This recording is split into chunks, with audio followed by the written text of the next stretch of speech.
बंद होना चाहिए, नहीं होना चाहिए।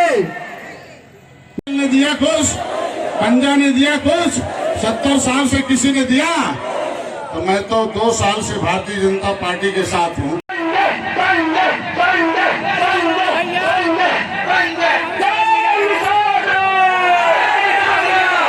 मोर्चा के प्रांतीय अध्यक्ष चंद्र निषाद, एक बार जोरदार ताली से आप उनका भी स्वागत करें। चंद्र निषाद, एक बार बोलिए जय निषाद राज। ऐसे और तेज आवाज बोलिए जय निषाद राज जिंदाबाद।